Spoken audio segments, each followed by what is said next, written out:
Feeling I never till I be me. I love that baby. They play for me and you that baby. I was raised in the swamp, but I chill with my girls. Kept it on the low, but we fall for the bones. True son of the soul, I'm a prince in my own. Never gonna lie, me, I love LFB. Even though it's far, when we show we can face it. It's not a prophecy, I know that we can rise again. Holding my hand, I'm holding your own. United, we stay, divided, we fall. That's what they say when I can't with ball. When I chill in on that side, I get north, bro. I got L to the O to the B and the E. If we fight it together, we can conquer this thing. On the east to the west, and waving the flag from the north to the side. You're not joining the team. You go where you fell like you come out of car. Who cares? Who got shown up? I love that baby. Feeling I never till I baby. I love that baby.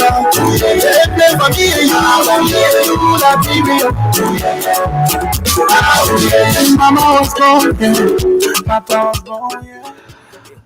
So we are back tonight. Tonight is another fiery night, and we are here today. The team is energized, and we're filled with issues surrounding Liberia's development. My name is Washington Prince Tapper Jr., and this is how I would like to welcome you to the program Open Conversation. Open Conversation is a 2-hour current affairs program that talks about the major happenings in the country on ELBC 99.9.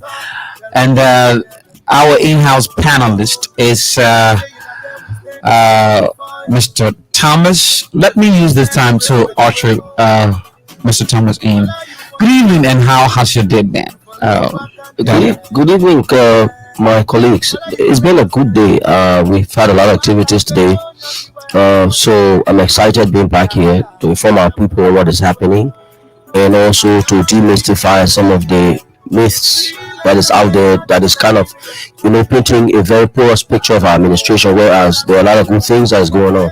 So it's good always to be here with you people, and it's welcoming each time we come here and we see the level of excitement that the callers bring to the platform. It encourages us to always want to be here because our people are grasping the information right now and we need to give it to them.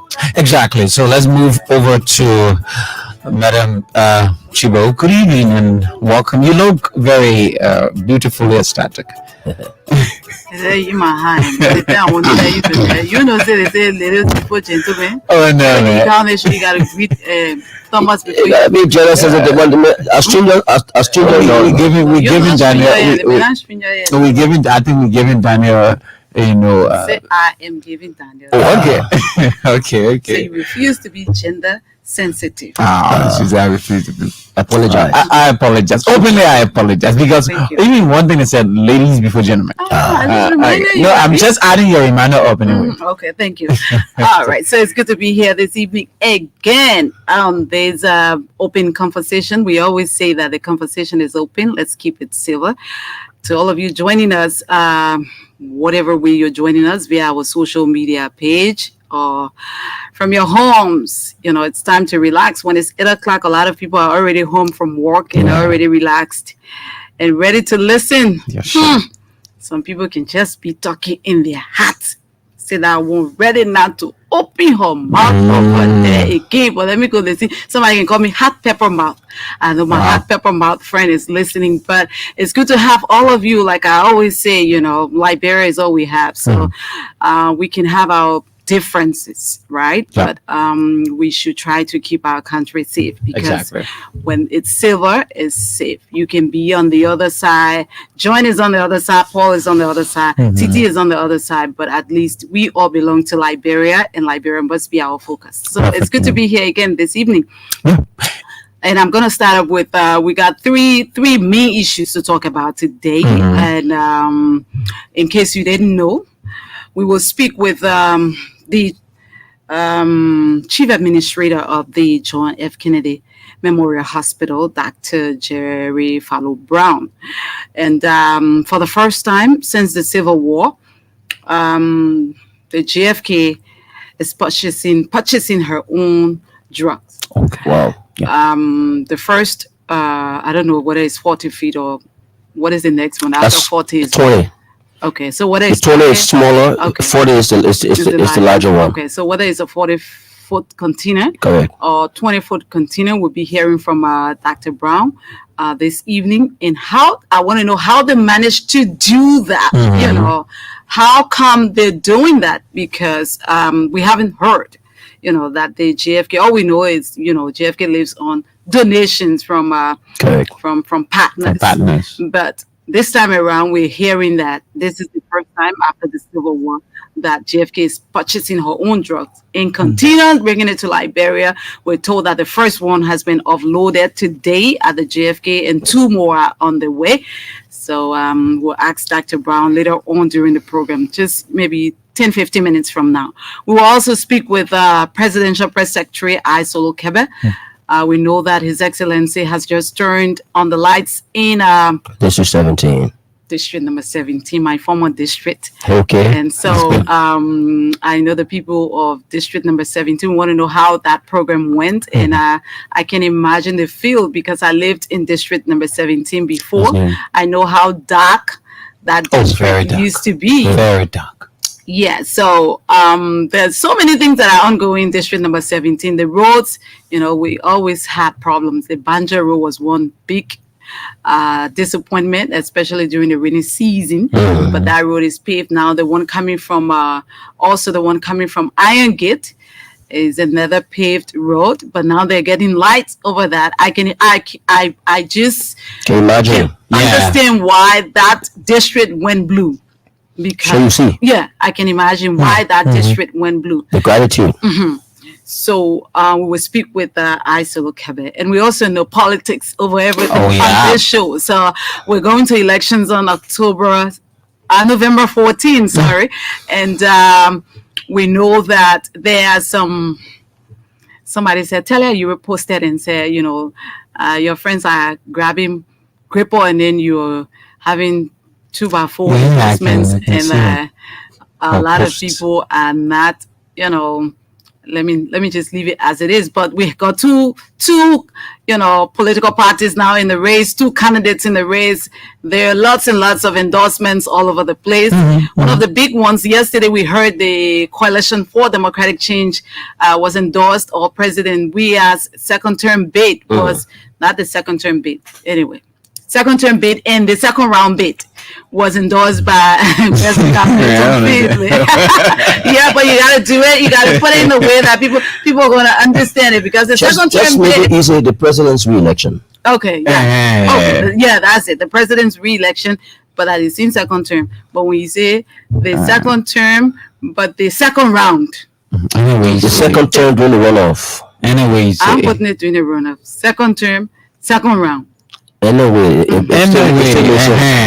want to say anyway. Okay, so that he got endorsement from Bezenga Milton Finlay. So that was a big one for the CDC. And today again, another big one from Nimba County, Edith Gongo-Ware.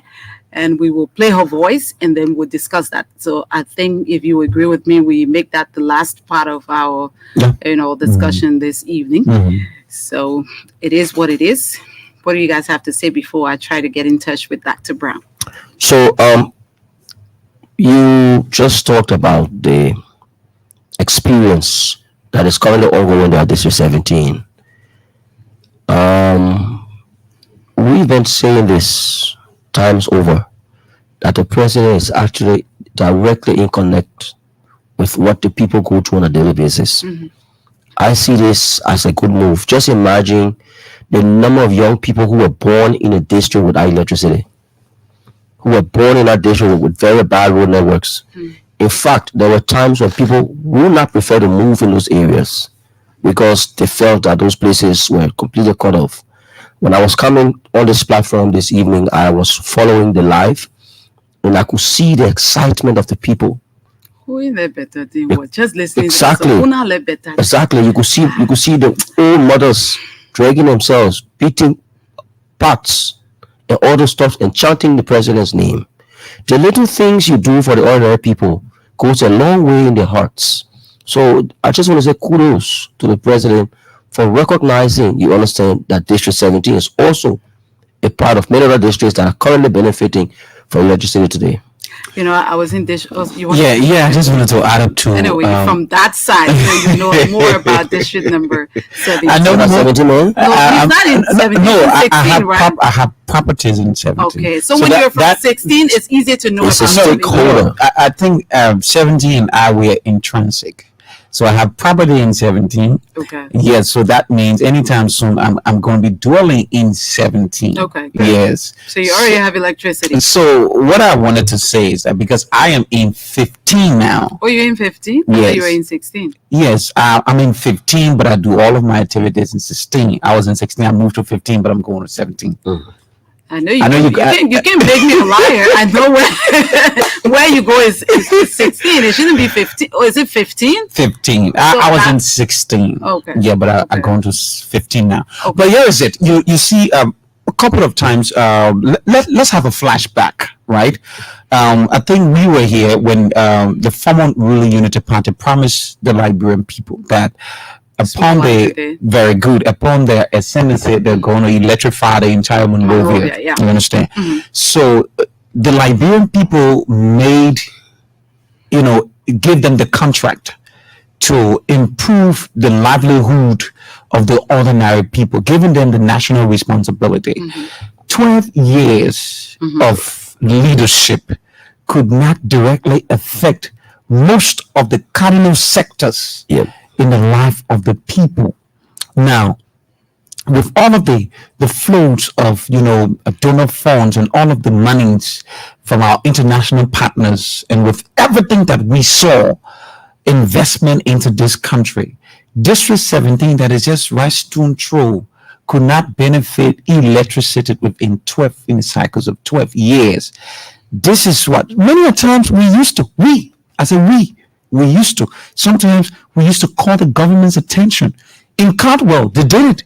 The folks that did it, they blocked the streets. At times, they said, we demand electricity because, look, electricity is a cardinal element of life. Not only that, you promised electricity. Yes. As a government. So As a government, you promised to give it, because sometimes the things you say to the people will give them, that enthusiasm to bring you to where you think you want to come, so that you can do it for them. And that's what happened between the Liberian people and the Unity Party. You understand? So the people in district number 17 too, I can record once they also did same. They called the government attention. The Unity Party could not afford the people electricity in Monrovia. They said in our first term, Monrovia is going to be electrified. But in the first term, in the second term, Monrovia did not experience absolute electricity until everything was all over. So if the people are trying to make determination and decision at about this time, these are going to be the pointing factors for which the people are going to decide. So electricity is in 17. I got property in 17. I got property. I got apartments in 17. I got a big house in 17. Oh Lord, Jesus, help me. Oh, seriously. So that I'm a direct beneficiary. Yeah. So I'm a direct beneficiary. And you understand? So my people there, they're not going to be thinking about buying gasoline all the time. Electricity now is over. What we're thinking now is we're And it's talking cheap. about our meter and other stuff, running our wire, other When kind I of stuff. see the current, Man, we got responsible people in that place. there's a point that he stressed regarding the last 12 years and that government inability to recognize to the Unity Party. their inability to recognize the fact that our people needed these basic essential services. If you look at the funding capacities that they had, the availability of resources. I was reading a few days ago an article that was done on International Wire. It was done 2013 by one Vladimir. You know, he said, Titi? He said over $8 billion of resources contract have gone wrong under the Unity Party. 8 billion. 8 billion. And Madam Salif had invited, the same way we invited Kroll, she had invited an international auditing firm Okay. to come to Liberia to do an audit. The reports that came from the audit was so bad that the officials at the point in time was trying to find all ways necessary to redo that report. What this tells us is that at that point in time, those people were basically focused on themselves, self-aggrandizement. There were people who were yearning for developmental impacts and change. There were Liberians who wanted the anticipation it took to the polls to elect that Unity Party government at the point in time was on the basis of them having a more developed environment. But the picture became bleak every year that passes by.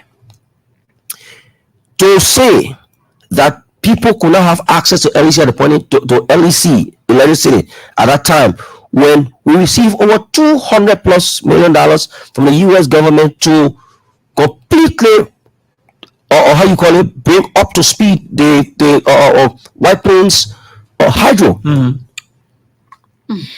Okay, and only to find out even the international community complained that the money was underutilized.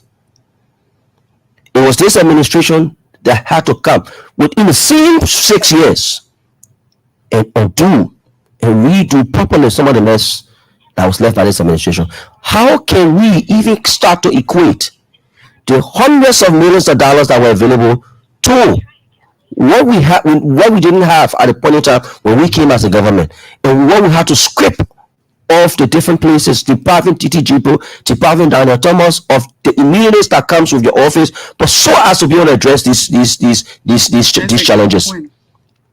That's a very Yesterday, they had access to scratch cards in volumes. They had access to gasoline in volumes, and they forgot that these services that were to be rendered to our people were taken away.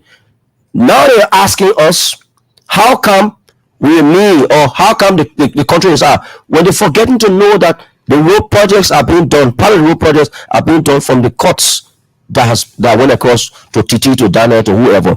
okay. And all of that. Presidential Press Secretary He's on the line? Keba is on the line, so Okay. let's speak with him now. He's gone off.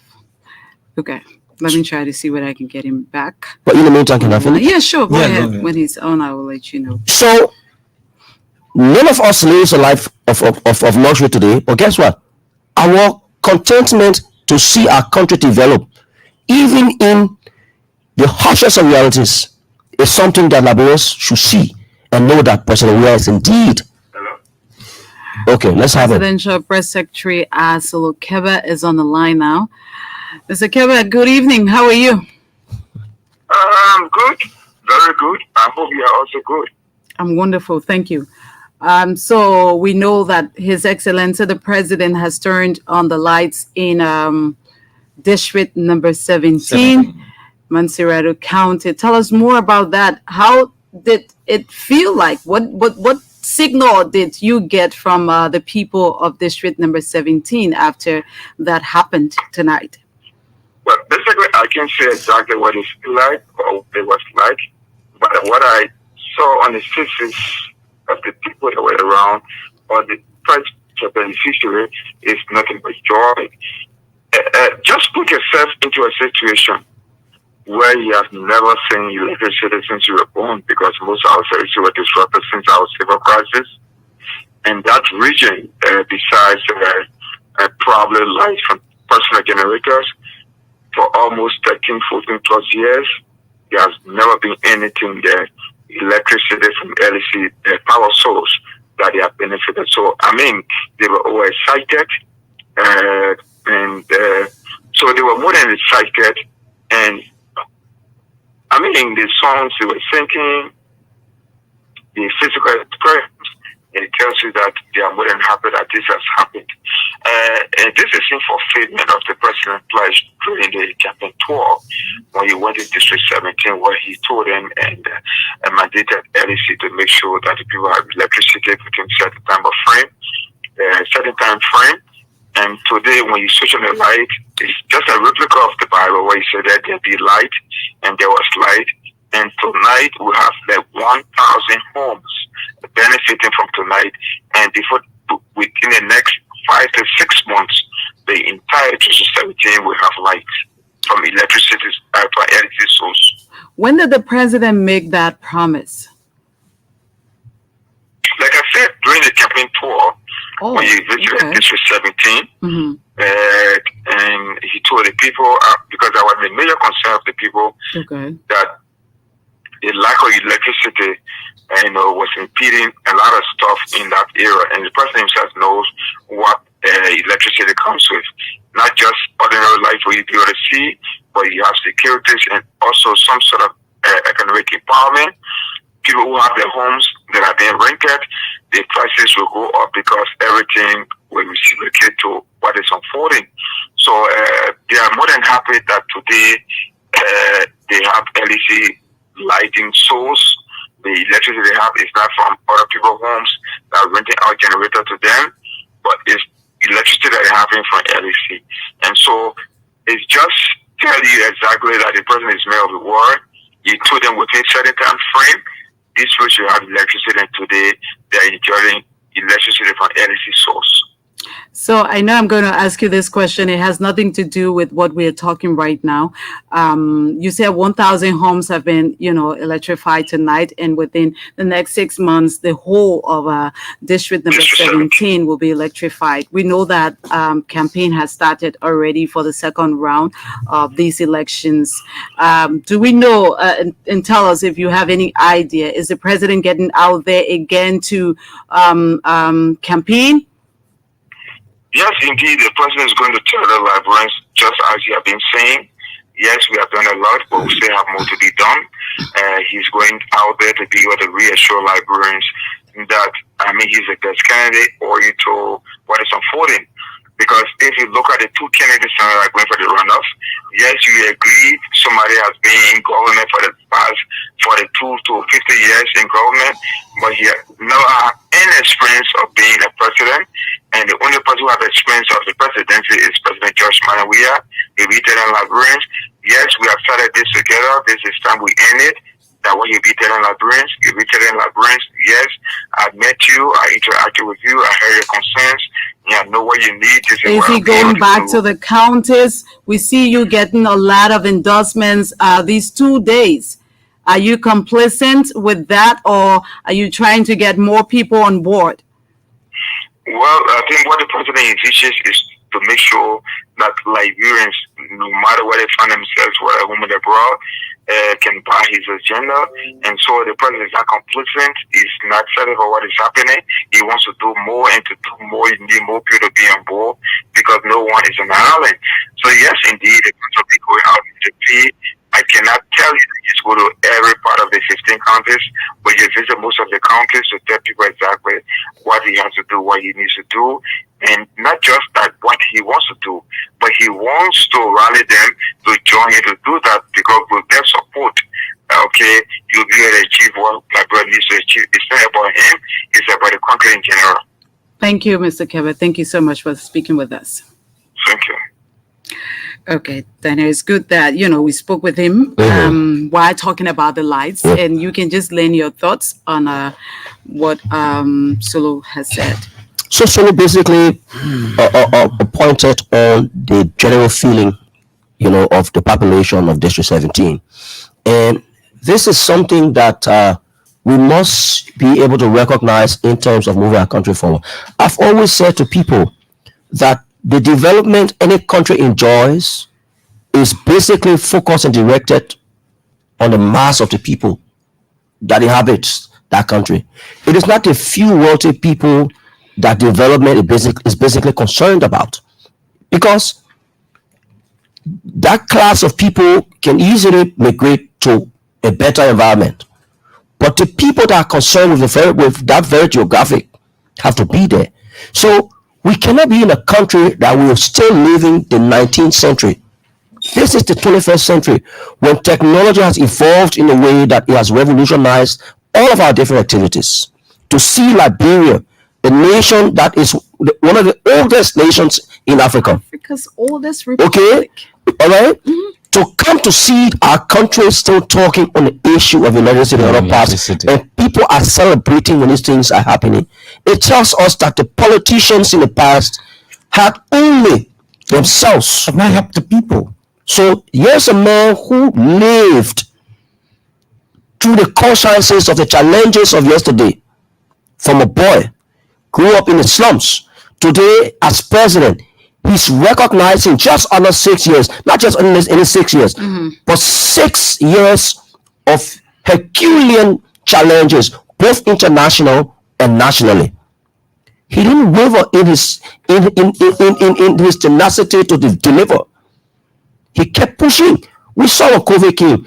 COVID-19 halted and shut down most of the world's economy in a way that nothing was actually moving.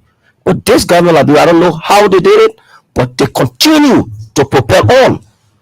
And just at the end, when the curtains were open and the world was seeing the other side, Liberia was already making progress ahead. And the International Monetary Fund said that, promoted and praised Liberia's economy, that despite the scourges of COVID-19, this economy was growing. You saw the Ebola. Ebola came in this country when the UP government was already enjoying hundreds of millions of dollars.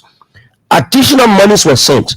Those monies that were sent, the health workers that the president is prioritizing today, they were under-prioritized. Even though they died, died in the process. They had no idea. A few of the bosses built massive, gigantic structures around here, and mansions, and flew their families out of here. But this is the president who, when COVID-19 came, he still promoted the essence of his health workers and recognized the challenges. While the same time promoting the essence of civil servants and doing what he should do. So District 17 that you see today that is being lighted, it is just amongst many things that this president had docketed and is currently implementing. Look at the transformer, the president $1 million transformer project. The last 12 years saw, if you were living in a community where transformer was done, it would take 9 to 11 months to have a new transformer. If you guys don't rally resources within the community, you can't have it. President Weah spent $1 million to ensure that transformers that were damaged in and around Monrovia were replaced immediately, so that those who were staying home, while we had a stimulus package for electricity, these transformers were being replaced. And guess what? People who were staying home, they could not really feel the COVID because the president made it easy. This is the kind of leadership that we want. And this is the reason why Liberians should look beyond all of the edges of politics and consider the fact that President Weah has done more under 6 years and should be given another 6 years, because he is determined to develop Liberia not for the rich, not for the middle class, but for the acutely poor Liberians, so that they can make great from poverty and also have a life and set a pace generation for their families to come. You know, the good thing about it is all of the monies the government is using now is, taxpayers' money. Yep. For me, that is the most important thing. The past government had, a lot of donor funding that they didn't really use properly for the benefit of the Liberian people. Because if you can disagree all you want, with all the money that came into Liberia during Ambassador Boakar's, 12 years of being the second man in command, if that government had a heart for the Liberian people, they would have electrified Monrovia as they promised. But that promise did not come to fruition until their 12 years expired. I lived in district number 17 for years. I lived in the darkness for years, because if you will see light, it's when you put your generator on. But no semblance. There was small light in district number 16, but it never reached, because the whole of district number 16 was not even electrified. So it couldn't reach to district number 17. That is so big like that. Very big. So we'll see. It's the President Weah, during President Weah's tenure, when the people in district number 17 started seeing the polls, right? Because of the light from bombing. The polls, and everybody was like, wow, when is the light coming to district number 17? When are we going to get light in district number 17? And I'm excited because I know how dark that district is. That whole place, usually some of my colleagues will say that the lawmaker for district number 17 is representing trees.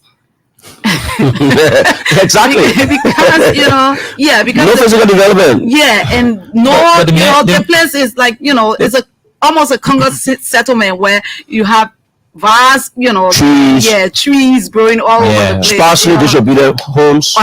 So if you live in that kind of environment and you don't have electricity, even if you have generator at your home, you're afraid to leave your house in the night because if you left your house, you're going straight into the darkness. I know we had, a generator, but then all of the houses around us, no generator. Then somebody brought community current, right? That's what district number 17 lived on for years during the Unity Party led government. So if that person brought electricity, they brought it, they put their community current. The community current on.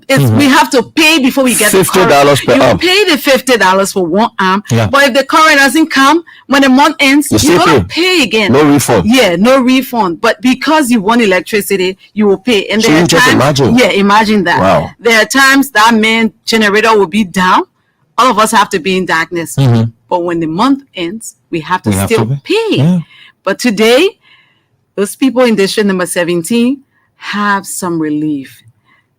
You can stay home now all you want. Just get the money to pay for the current. The current is not expensive. Yep. Because I have current in district number 2, right? I have current in district number 2. I put $20 credit. It's over 3 weeks now. And it's still going. Oh, that's good. Right? So it's good, isn't it? The same thing with me. It's still going. So it's good. Yeah. So the thing about it is, whether you like President Weah, hate President Weah, but you need a leader who has a heart for the people, who thinks about how his people, live, how they survive. And he just made that promise when he went to campaign. Bam. Promise delivered. And somebody is doubting that, health workers and who are those people? Health workers, the security apparatus, and the teachers who supplementary teachers are going to get on payroll if President Weah is re-elected by January of next year, 2024. Why will you doubt a man who promises and delivers? You have a government, just recent past government, that promised to electrify Monrovia, and for 12 years, the whole of Monrovia did not get electricity. So, but the Liberian people have, that choice to make. But it is what it is. Let me try to get Dr. Brown on so that we move to other issues. But again, hats up to the government for providing current for the people of district number 17. But that's why they call the president talking too. That is, power to the people. It is. Take it or leave it. Equal distribution of the country's opportunities, the resources, the basic social services that are to be provided. And if you find a government doing that, it's important. Dr. Brown? Yes, Madam Chico. Welcome to Open Conversation. How are you, sir? I'm okay. Thank God. You sound like you're tired. Are you still at work? Oh, yes, I'm still at work. When do you go home? Dad? Dr. Brown? Yes, I'm there. I'm saying, when do you go home? It's after 8. Yes, at time 9, 10, 11, 12, depending upon the workload. Okay, Dr. Brown is the Chief Administrator of the John F. Kennedy Memorial Hospital. That we know that today you uploaded a container full of drugs. Tell us more about it. We're told that this is the first time that has happened since the Liberian Civil War. How did you manage to do that? Where did you get the money from to buy the drugs? Okay, Titi, thank you so much. This is the issue of frequent drug stock out has been a major problem at the institution, where people come and often say, oh, you go HCSA and there is no drug. And so we've been trying to figure out how we can possibly procure drug, not going directly to the local vendor, because the cost of drug with the local vendor has been very, very expensive. makes it difficult on having a soul to patients coming, because you have to have it done in the form of like a revolving fund to be able to repurchase. So what we did was to think outside the box, since we realized that our budgetary allotment in the first place cannot enable us to purchase large quantity of drugs given the competing priorities we continue to encounter at the institution. And so we went out to look to engage different pharmaceutical firms, like in India and the US, and then went to Ghana and tried to look for which firms would be possibly reasonable in terms of supplying us drugs directly from those manufacturing firms. And we got two firms in Ghana willing to supply us, and then we will pay over time. So the drugs are not free.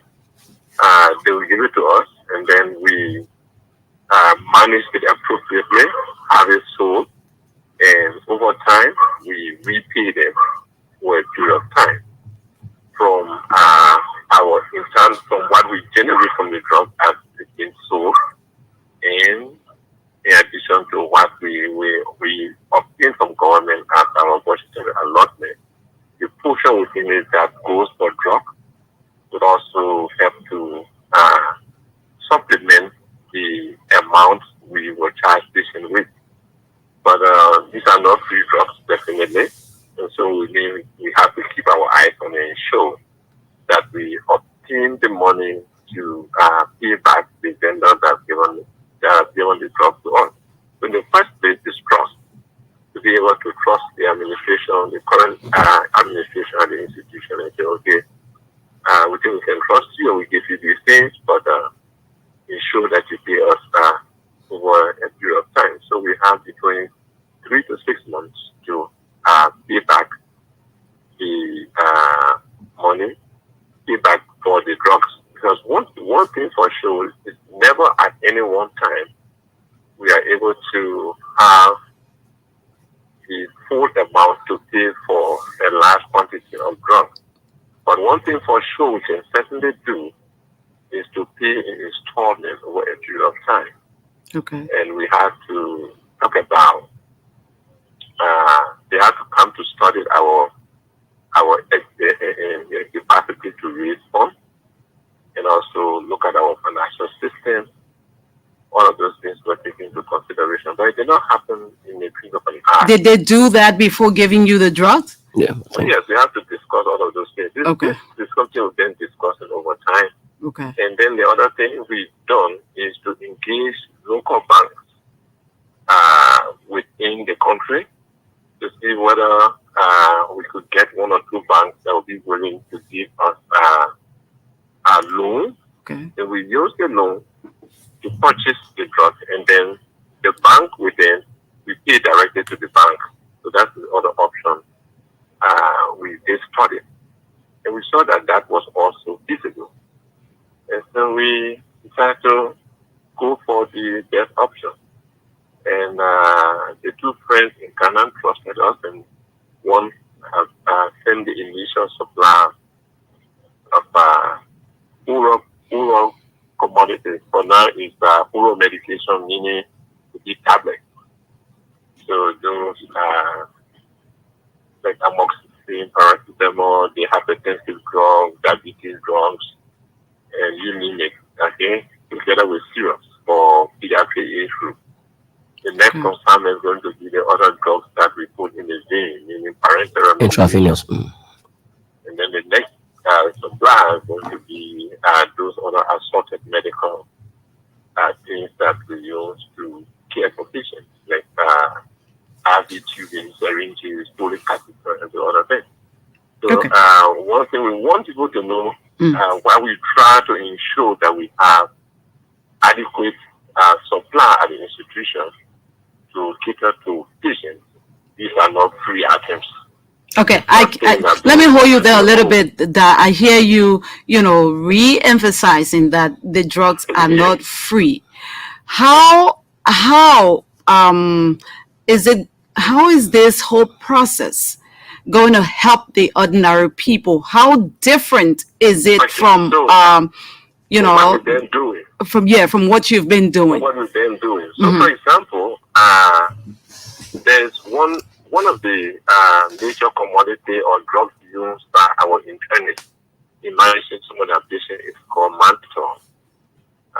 Mannitol on the market here is around $10. Some go as far as $20. But if we got mannitol through the process we're going through, mannitol would be like $5.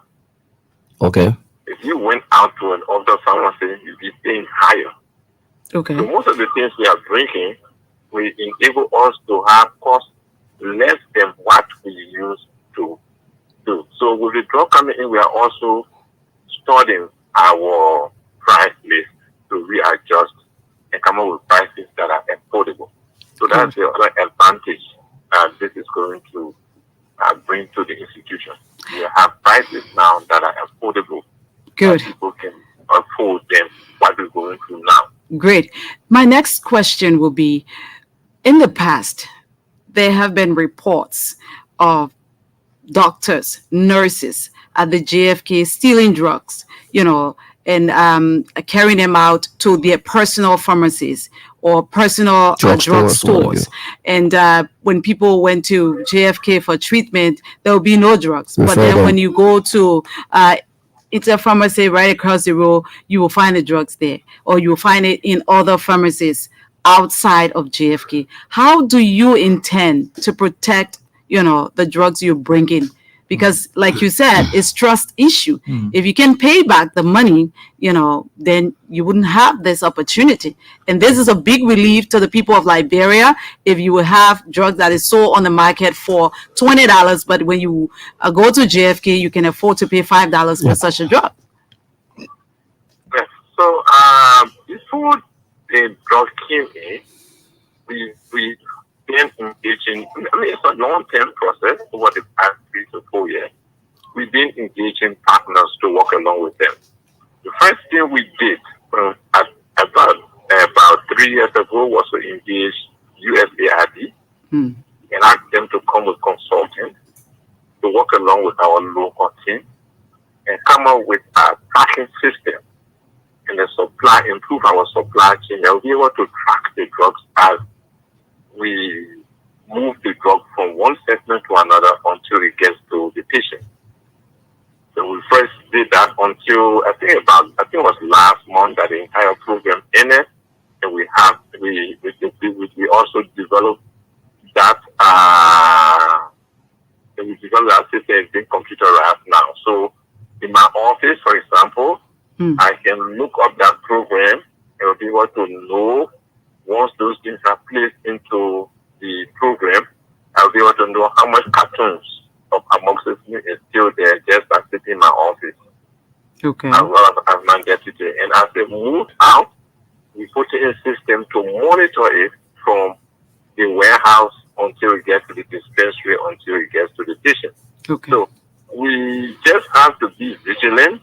I kind of dare to differ with people who say, I can say 100% that people are not may not be going away with things from the institution to put their places. But it's very difficult to have that done, given the system we're trying to put in now, working with our pharmacies and others. Okay. But so far, I've not caught anyone with a large quantity of medication leaving the system. So the other thing we're trying to put in place is have camera at major places. Great. So that we have monitor in those places as well, and looking at people from the warehouse and to the dispensary, have camera at many places within the institution to kind of monitor the supply. Makes a lot of sense. We're starting with drugs now, but we, as I said, working with our banking partners. We also looking to the future to ensure we have the sophisticated equipment that will enhance our service delivery at the institution. And it all has to do with play, and it's risky. I must tell you, but you can't succeed if you don't venture into risk. Yeah, no risk, no reward. So, that I have a question for you. This is Daniel Thomas here, and thank you so much for giving us this update. So let's look at, in the worst case scenario, you've expressed to us here that the system that has been put in place with our international partners, the USAID and others, that sets up a monitoring or environment for these drugs. Let's look at, in the worst case scenario, a drug leaves, or a quantity leaves the JFK or leaves the different locations that is supposed to be, and ends up in a pharmacy. Another pharmacy that is not connected in any way to the government hospitals or what have you. Are these medications coded? Because like if you went to, are these medications coded in the sense that if somebody took them off JFK and you went to buy them, and let's say I bought a paracetamol, and I using the barcode on the paracetamol, I'll know exactly if it came from the place of origination, that is the JFK. Yeah. So what you say is something we also discuss with the manufacturer. Okay.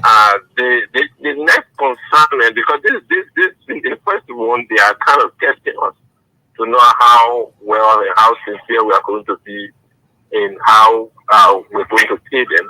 But that also came up in our discussion. Okay. So the drugs that are delivered to GFK will be coded. All right. And have GFK data on it, so that when we see when we Dad, you coming in broken though. Yes, this is. Dad, we're losing you. I think it's a network. It's in the door. Maybe it's location. You gotta just Hello? shake up a little bit. Yeah. Yes, hello. Yeah. You said that Yes, the we drugs will be definitely- coded, right? Yes, definitely. Okay. But not the current substance. Okay, But the that ones was, coming after the one you got today are going to be coded, right? Mhm. Okay. Dad, let's leave you at that. Thank you so much for speaking with us, and thank you so much for the job you do at the John F. Kennedy Memorial Hospital. Well, I think the network is... Okay, we have to leave that at that, but so much good news. Yeah, so much good news. Though they, don't have that much money to pay for it, but the thing about it is, what I love is that he can be trusted. Yep. If your administration can be trusted, and not only that, but the trust that people have built in you is going to help the ordinary people benefit. The fact that they're bringing these drugs in the country, and as a result, when you are a patient who goes to the government-run hospital, the biggest referral hospital in the country, you can get the drugs, cheaper than what you get in the pharmacy, is a big boost. One, not only that, but the fact that they can track everything that gets at JFK, because that has been our issue in this country. We know that during the past government, the donors would donate a lot of drugs to JFK, but every time you went to JFK, no medicine. You have to buy your own medicine. And they're going to send you to a particular place. Yes, they will send you right across the road. Yeah. Go there. The same drugs that donors send for people because the country is suffering, and you as a government beg for it and they give it to you, the people at JFK will take it and sell it, or they take it to their own drugstore and make money for themselves. But at least there is a system now that it's not just easy. I know rogues, they have 100 million ways of to steal, right? But at least there are, mechanisms put in place. Those mechanisms were not there before. That is leadership. Yep. And we can applaud, Dr. Brown for that, and the, the staff at the JFK. That is good news for Liberia. Since the Civil War, that is good news. It is a good news, TG. So the thing is, let's also, you see, this administration is comprised of ordinary individuals that are doing extraordinary stuff. Dr. Jerry Brown as a doctor came from a very humble beginning. His passion to see the medical environment developing stems as far back as Madam Saleh's administration. Of course. Not many persons listened to him during the time of the Ebola the way he played. Today, the president has given him the opportunity to lead a host of other professional doctors. Even when the world recognized him during the Ebola time, Yep. not many people yet recognize that. No, not many persons. So and to think about what they are currently doing. Do you know how many mothers, fathers, babies that are in wanting need of these basic drugs, like the pressure pill we talk about, the diabetic pills? You go to Eaton Pharmacy, you go to Lucky Pharmacy, you buy them, they're expensive. This is a new beginning for Liberians. Absolutely. We now have to see that this government is actually in the interest of the people. JFK, before you talk about JFK, they say Kane go die. Just for killing. Don't say Kane go die. Just for killing. Yeah. Today, see, you go to JFK, there are foreign doctors that are augmenting the efforts of our trained specialists that have come back to the country, and every year Liberia produces new numbers of specialists. Not only that, Daniel. If you went to JFK today, if you saw JFK during, Ellen administration or Joseph Boakar's administration, and you entered JFK today, completely overhauled. Oh my God! When we started this show, yes, I just want to have a flashback on that. We visited the JFK, and when you see what Dr. Brown has done over there, you'll be like, wow! With so much little. He has turned that place into a place where even when you're sick, you feel better when you're at the hospital. The emergency war at JFK before this government took over, it was just a disgrace to a country. Because if you went there and you sat there, because you would just want to die because there is no privacy, nothing. I had my own experience. Okay. I had my own experience. I had my experience. But today is a different story. Yeah. Dr. Brown said to us that JFK did not have, and I went to that place. I was like, oh my God. Because they built a special wall for people of status. The private ward. Private ward. When you enter that place, you'll be like, wow. If you're sick and you went there, by just lying there, you will just get better. And there are things that JFK is offering now that they were not offering before. Yeah, of course. And with all of the support Liberia got, that is what, sticks to my head. If you love your country, you can eat all. You'll think about the people, the ordinary people, who don't have, because the fact of the matter is we have a government for our good. It's for the good of the people. That is what the people put the government there. We are the government, but everybody cannot rule. Everybody cannot lead. Yep. So we put a group of people there and we trust one person and say, you are our head. We give you, the opportunity to bring people on board from amongst us who are going to seek our welfare. And if you brought the right people, they're going to seek the welfare of ordinary people. If you brought people who are self-seeking, who just think about themselves, it's about them. Because even during the early administration, the chief administrator for the JFK did not seek medication yet. No.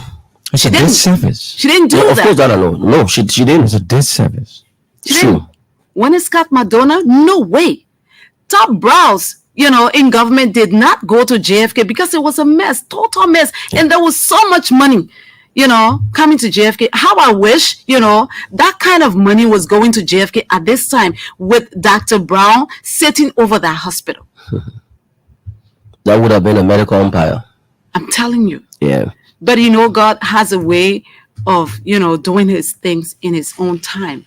So we have to be grateful when we have certain people at certain places or in certain positions.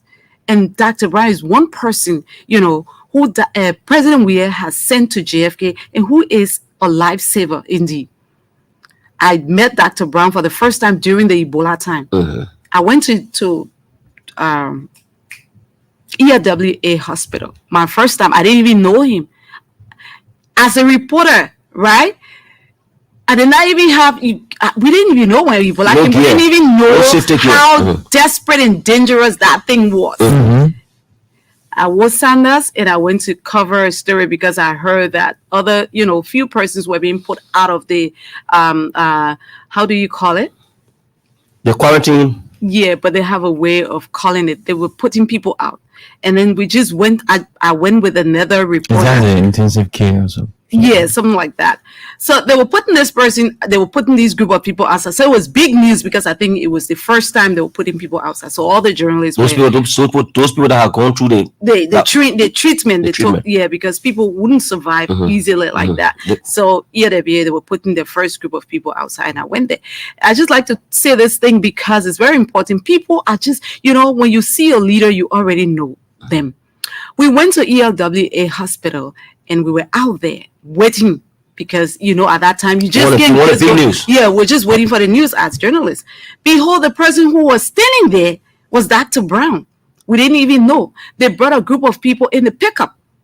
Maybe if Dr. Brown is listening, he will remember this, but I've never said this to him before. They brought people in the pickup who were rejected at Redemption. They were rejected at JFK.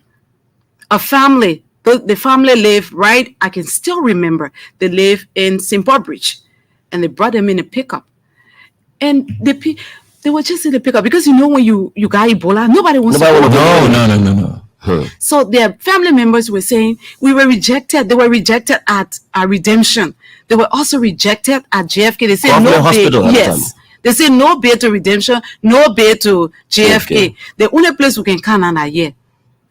The poor are standing there. You know what Dr. Brown said? They wanted to go because they have lost hope. He said, we're putting people outside. We don't have space yet, but you guys can be there.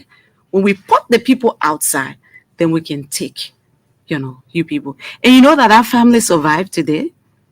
And they have that as a testimony. Yes. If they were to stay at JFK, they would have died. Or Redemption. They would have died. It would have been a different story. Yeah. They would have died. That is where I said, yes, this man is indeed, he took oath to protect lives.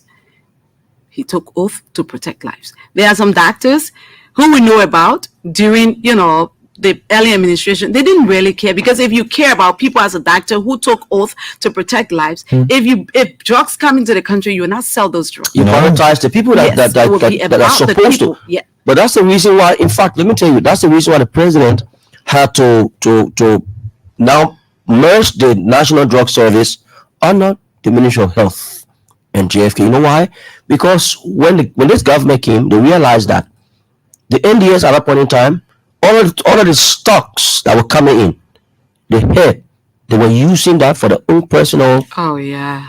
And as such, the people were suffering. But there's something that you talked about with all of the donor fundings and everything that was here. The current standard bearer for the Unity Party, former Vice President Joseph Boakai, was on Truth FM some time ago. And he admitted whether it was an error, but he did say that this Unity Party-led government of the past suffered serious donor fatigue. Donor fatigue in this case would mean the donors got so tired of spending money with no result. Yeah. And as such, that was the reason why, Titi, that was the reason why when President Weah was inaugurated into office, the international partners said it is now this government's responsibility to have a full recalibration and rebuild that confidence between the international partners and the government of Liberia before they can support this administration. So just imagine Liberia have been reliantly supportive of international fundings in the last 12 years. Over $14 billion went to the country's this economy. So when this administration came with actually no donor funding to start with, look at what the president did. We're talking about health. There were 2,500 health workers that was placed under a program called a health pool. When the funds were dried up and the partners had left, these were Liberians. They were professional nurses or community health officers or what have you. The president said, you know what? We are not going to allow these people to go. We'll keep them and we'll add them on the payroll. Just like a simple announcement he's made for the renewing how you got nurses and the voluntary teachers in January. We had a struggling beginning. Most of these guys in opposition today never thought this administration would make it, would have even survived beyond 2018. Talking about struggling beginning, the past government had donor funding, but every other time you will have teachers striking, you will have health workers striking. With all of the money that was coming, correct. People need to think. Correct. People really need to think in this country. Perfect. Because of what we've gone through under the Unity Party-led government. Health workers were striking. Imagine the kind of money that was coming into the country. Yep. But certain group of people thought that it was better for them to use that money to enrich themselves. But the thing here is that if you can have people in administration, in higher authority in the medical sector, who are given responsibility and charge to steady affairs of that particular institution, and not even taking medication at the very place that they are, then how do you think that they have interest in making sure that the place is improved? What is your responsibility as an administrator? If you are giving, a responsibility as an administrator, is to improve the environment and the facilities. See what is taking place in this facility on your leadership, on the leadership of the Director General. You understand? So like he said, right? Like he said, now these things that are happening at JFK are far different now. Are far different than what. Listen to what the doc has just said. With all of the connections and the utilization of all of the things that our international friends and partners have been able to commit to this country, and people committed to this country but were abused and mismanaged by people who think that they have the right and they have absolute ownership to the soil of this land. This is absolute deception. And our people need to know. Considered the most revered scholars. Yeah, of course, that Bojimine. Yes. The fact of the matter is, you had so much, you did not, do better for your people, and you say you're coming to rescue your people, but the same people who did those things are the people who are part of your kitchen cabinet, and you expect that people should remember and understand and believe that you're going to rescue them. You're rescuing Liberia with a Brownie Samuka who took the AFL people money for 12 years, and you say you're coming to rescue Liberia when those same people know what was coming and they were eating it. There were nothing coming now. Imagine. But that's what's getting them. You see, the thing is, there were nothing coming now, man. People try to imagine what will happen, because now the money that this government is using is the money that they're generating locally, right? If the Unity Party-led government would take charge and they're using only the money that is locally generated, you can imagine. Titi, the world is challenged. So countries, big countries in the world now are giving very little. So you have to manage what you have. Look at our economy today. You see, look at neighboring Ghana.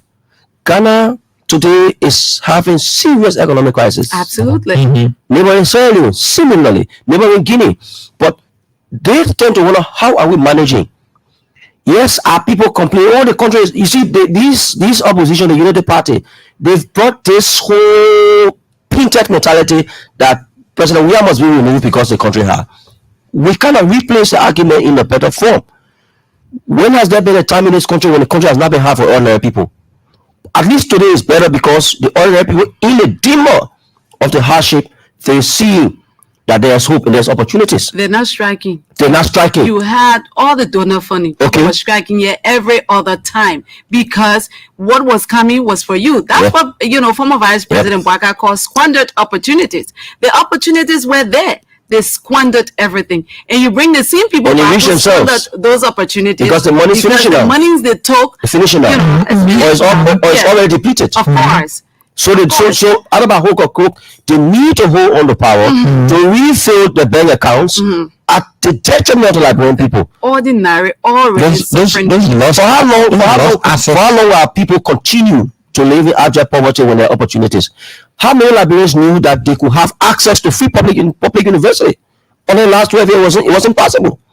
Now here the president's recent proclamation when he's re-elected, that even the issue, because this has been a problem, So the schools have realized that since government paying your YF fees or your WAS fees, graduation money will be high. Now the students are crying for graduation money. This president again has said, you're not paying graduation money. In fact, the school will pay, you're not even pay registration money. We'll pay registration money for you. You get in the picture? Of course. And then people tend to wonder if this man is serious. And he doesn't even stop there, but he tells you where he's going to get the money from to do that. Your own money. Yeah, your own money that the economy, we're generating as a government is what we're going to use to do that. Let's move to something else. Yes. You know how I think what I want us to do. Let's close this segment here from callers. And then maybe 4-5 calls. Then we can. Yes. The last segment is the politics that we're done. Yes. It gives people time to. Yeah, I mean, because it also broadens the conversation with a lot of people who followed. So let's give them the opportunity. 4-5. De-stress. Very good. Okay. Yeah. Let's open the lines. Exactly. Yeah, we already win you. So let's go. And those of you who following on live, you can also drop your comments, and I'm going to read them as well. Okay, so I think you know the numbers already. 0. The fixed number is good now, right? No, they're calling my line. I know there were shows today, so they use the board. Yeah. Yes. But call the 088-051-4096 number, please. Hello. Yes. Gabriel, how you doing? I'm doing well. There is the spokesperson of the National Council of Chiefs and Elders of the Republic of Liberia, Chief Martin Smith. Okay, sir, you got 30 seconds, please. Good evening to you. Yeah, I have 30 seconds. I just want to appreciate you guys, for the good work you're doing there. And we'll continue to explain to the people of the great effort, the development, the achievement this president is undertaking, that we are not saying, can we achieve that in the country. We can see free YFC payment, we can see hospitals, we can see payments of roads and all of that. I was in Silo this morning, so we are happy. Okay. We the children will continue to praise this government, especially about some of the excellency that the George Manuel we are. Thank you, sir. Nobody will lie to us in the country that they can do better than what we are doing. Thank you, sir. Thank you, sir. Thank you so much. The Chiefs are speaking. Hello, caller. Hello, caller. Yeah, good evening. Good evening to you. How are you? Let's hear from you. Good evening, ma'am. Yeah, this is Rose Speaker calling from Barnes Estate. It's been a long time. Let's hear you, ma'am. Yeah, man. Let's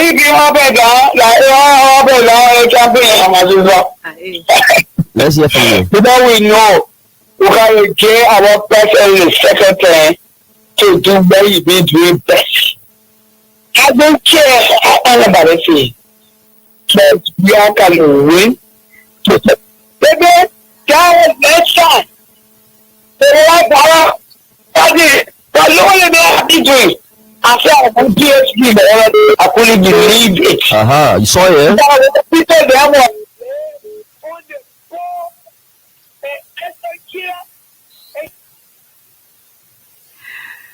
Yeah, Madam Baker going off the line. Let's take this. Please walk away from the monitor. The feedback is bad. You have to go away from your receiver or your radio. If you don't do that, you give our ears problems. Hello, caller. Hello, brother. How are you? Good evening to you. How are you? Let's hear from you. This is George Escapi calling from Johnson Bay. Okay, Josh. Let's hear from you today. I want to bless God for all of you that are in the studio, pushing the message for everybody to know what President Buhari is doing for this country. Let all of you to continue to be the front line. We gotta let you go. Pastor, thank you.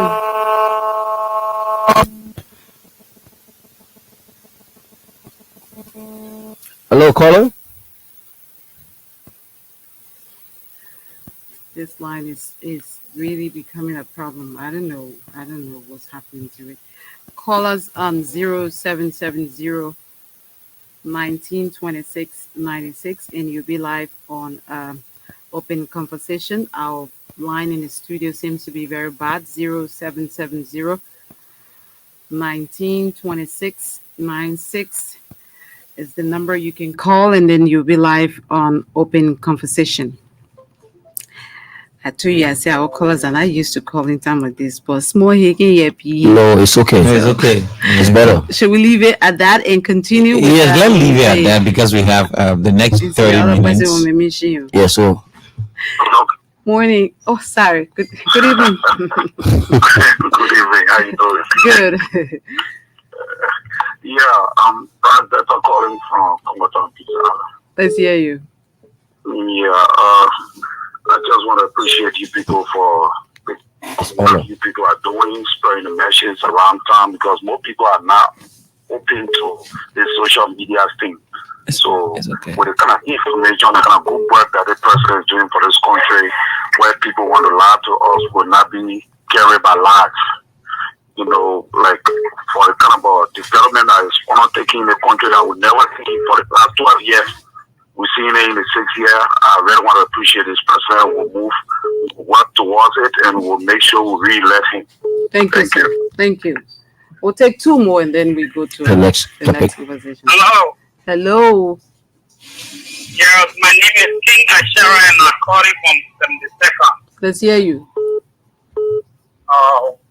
I want to congratulate everyone on you. Oh, Okay, sorry. okay, King Money. Video. Sorry, King. Hello. Hello. Yes, sir. Yeah, my name is David Michel, calling from NCA community. Let's hear you, David. Yeah, there's two things in life. That is blessing and love. Yeah, somebody like gifted. I go against that particular party. English, so that is our president. They will control everything. Now, after another government comes, they will take class. What the plan? Banana.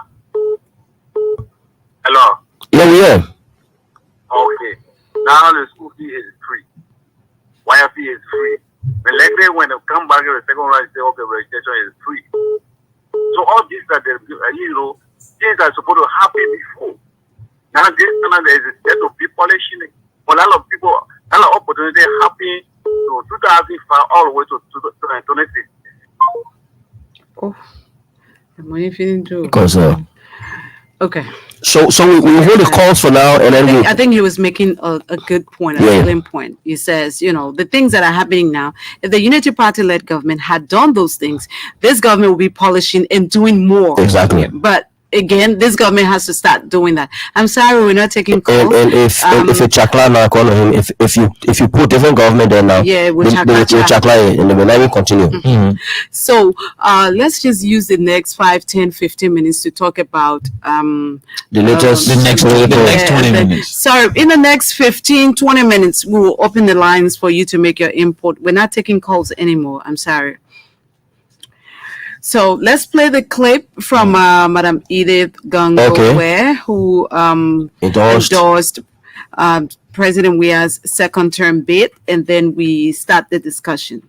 To be able to advocate here today, I said thank you to my husband and my children who have always given me the leverage of presidential election for our nation. As we prepare two different stuff. to God above all of us and our rights to prove, we shall overall prevail. Thank you. Fellow citizens of Liberia, we have called you here today to make public our stance and position on the upcoming runoff presidential election. As we prepare for that round of election, we want to make a decision that keeps the country stable and not veer off in the wrong direction yet again. That is why this decision is critically important to us. We do not take it lightly, given our country's troubling history of perpetual underdevelopment and civil conflict caused by bad political decisions and choices of leaders that we elect into power. We are further aware that elections do have consequences. It is for this reason, plus more, that we are compelled to make a public declaration of our choice so that our followers will know just where we stand on this critical national duty. Ladies and gentlemen of the press, friends of Edith Gonglo Way, fellow citizens of our great country, members and officers of the great Congress for Democratic Change, after thorough consultations and assessments of the remaining candidates, we do hereby declare our unreserved support for the re-election bid of President George Manneh Weah of the Coalition for Democratic Change. We did not come to this decision overnight. We consulted with our supporters, my amazing husband and children, and well-wishers before coming to this conclusion. We critically looked at other prevailing variables before concluding that President Weah was a better choice in the pending runoff election. We hope that President Weah and his team will take our endorsement as a challenge to govern well when re-elected for his second term. Today, we call on all of our supporters who believe in our judgment to join us in supporting President Weah to victory to complete all of his development agenda under the Pro-Poor Agenda for Development. We are resolved to robustly campaign the best way we know how throughout the length and breadth of our county and country to ensure President Weah's success.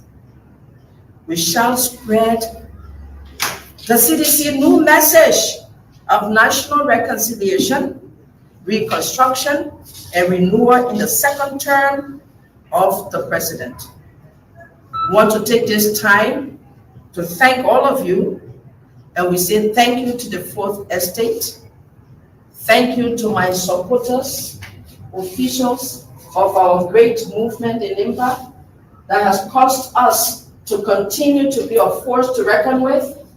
We want to say thank you to the Congress for Democratic Change for giving us the opportunity to partner at this critical time in our country history with their decision to maintain the peace and change the course of direction of our country. We say thank you to everyone. Thank you to our citizens. Thank you to the citizens of NIMBA who have given me yet a bigger platform to be able to advocate on their behalf. I said thank you to my husband and my children who have always given me the leverage to chart the course for our nation's survival. We say with God above all of us and our rights to prove, we shall overall prevail. Thank you. That was a powerful message. And the power behind this endorsement, you know, Titi was saying something yesterday when Councillor Gonglo endorsed the United Party. The funny thing about it is that he didn't say like what the press is saying. He sat there and was just like, he didn't say much. But you see, Madam Gonglo Weah's endorsement today is a very strong one. This is a political hawitzer from Nimba. She's a powerful figure. If you looked at the last elections between she and the current Senator Jeremiah Cole, the vice chairman for the Unity Party, you come to realize something. that the margins between Cool and Ware at the time was very slim, and that process ended up in court. It tells you that she is a force to reckon with. That is a big endorsement for the president in Nima as well. Okay, because this is a woman who campaigned for Gonglo Terror in Nima. The votes you saw he received, it was as a result of her presence. And today, if she's giving her endorsement to the president, it is a story now of the snail, full snail. When you dissect the snail, you remove the shell and you take the meat. Edith has become the meat, but Gonglo's party is the shell. Nothing much has gone to Black Eye. We say this for in fact. We know who Edith is. We've seen her role in Nima County.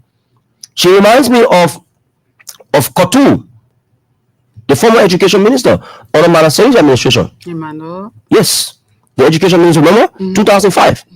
He was a force to reckon with in Nima. When he joined Madam Sali's team, you saw the impact it had. The people of Nima County, like we all know, they are followers of their leaders. The same way Senator Joseph Fee has got followers who follows him around. It's the same way Madam Ware has got followers who believes in the good side of her is that she's a woman that is morally erected, morally. And the people who follows her, they believe in her philosophy and what she's done in the county, even in Liberia. This is a figure that even the international community will have a lot of respect for. You put her like the likes of Lima Bowie, what have you.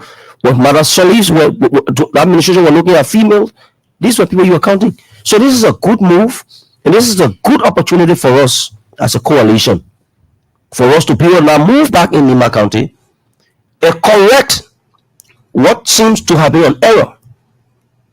This time around, like we said earlier, we always say to our people of Nimba, these elections are not just for tribal people to say, oh, we're voting tribally.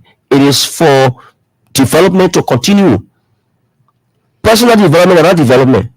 When a man develops personally, when you elect a man as a senator, and he personally develops himself and his family, that is not development. But development is when the president you elect is developing your county or the counties in the country. So when your daughter come up to say that she's endorsing this president and you should support him, it becomes now the responsibility of our brothers and sisters in Nimba and other parts of Liberia who believes in the philosophy of Madam Ware to support this new movement. Because of her endorsement, there were many persons who were on the fence will come down. People are sitting on the fence, they were looking afar. Where do we go? Especially the intellectual class. There are people who were undecided. We don't know where to go right now until we see the people kind of people will see. Let's look at how the endorsements are going to go. These good endorsements, yesterday was Mozanga. Today is Madam Ware. Who knows who's going to come tomorrow and the day after? It is getting better. And the people that we are getting on our side now are people that are wielding significant population in terms of votes. And we need them because it's simple majority, so we need them. Exactly. Daniel, you said it profoundly. Yesterday I made similar assertion about this whole endorsement stuff. Today was bigly, astronomically, politically huge. Madam Edith Gonglo, if you listen to the endorsement statement, there's something she said. It is Liberia has suffered from one course of leadership to another from so and so amount of years up to now. And if you think that Madam Gonglo Ware would throw in her support to this government, it means that there are certain priorities that she would take as a value and a treasure than giving the support to the opponent, the very two persons that are in the race for the runoff elections. Now, let's look at the factor in Nimba. Nimba is a vote-rich county. It's undisputed. the political actors in Nimba that have the influence, you can't root Edith out.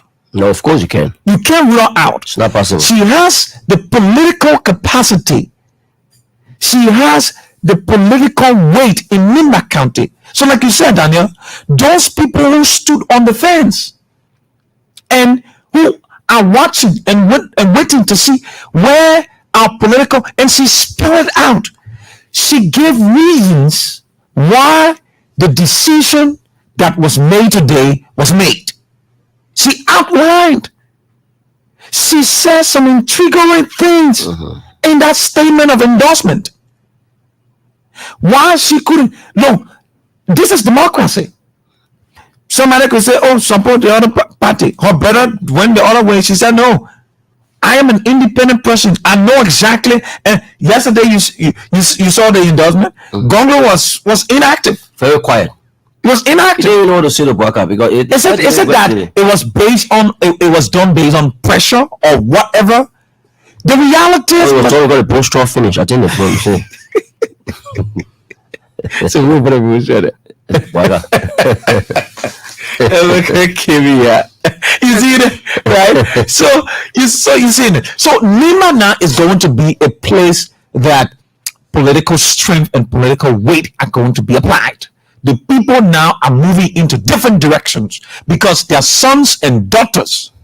You see, these counties are coming out and people are speaking. And these people who are speaking, they have, the political capacity to influence their base. People listen to these politicians. Yep. Oh, yes. Seriously. But listen, these endorsements, they mean something for the political party. They mean something very significant.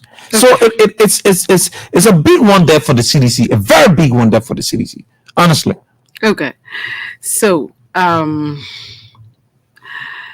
you guys couldn't have, said it any better. But Gonglo Ware is a big fish in Nimba County. And this is something that has shocked the Unity Party. Yep. I've been all over Facebook today. This is not something that the Unity Party expected. It sent a shock down their spines because we all know that this is the only woman who can stand up against Prince Johnson to Senator Johnson. Yes. Check the records. We saw the election records, correct. She came second to him. This is a woman who almost won him. Second to Prince Johnson. Yeah. Almost won him. This is a woman who believes that she even won Senator Coons. Of course. The case ended in court. Of course. So she is a political B51 in Nimba County. And this is not something that anybody can overlook. I think the CDC made a very good decision to embrace her. It was politically strategic. Madam Gongo Ware. And she said, this is not something that I thought about overnight. It wasn't thought about overnight. It's about bettering the lives of the ordinary people. Just like we've been saying. Yes. She said, if you are a leader, what you think about is to make sure that your people are satisfied. It's not about me, and me. Me, myself, and I. Yeah. But the ordinary people. And this woman is farsighted. Oh, yeah. Given the development that is going on in Nimba County, she wants her people's lives to be better. She's already seen some of the things the person has been doing there. Yes. And so to say the people can say better to be with the devil, then they unseen the angel you have not seen. But in this case, you have even seen the angel. And you know exactly what that angel, that so-called angel, has done. What has Nimba, benefited so far? If you can see people leaving from, what is the place name? The way I know the places now in Lofa County, I don't know the names like that in Nimba. But we said, I'm talking about where the road starts from and where it ends. She's not familiar with I'm not familiar with the names. Yeah. But we said on the show and people call and somebody says that if I can take my, my goods from Tapeta to this so and so place, why shouldn't I vote for President Weah? Because I'm a farmer. When I was in Lofa County, there was an old lady I spoke with. And that was one of the reasons she said she's voting for President Weah.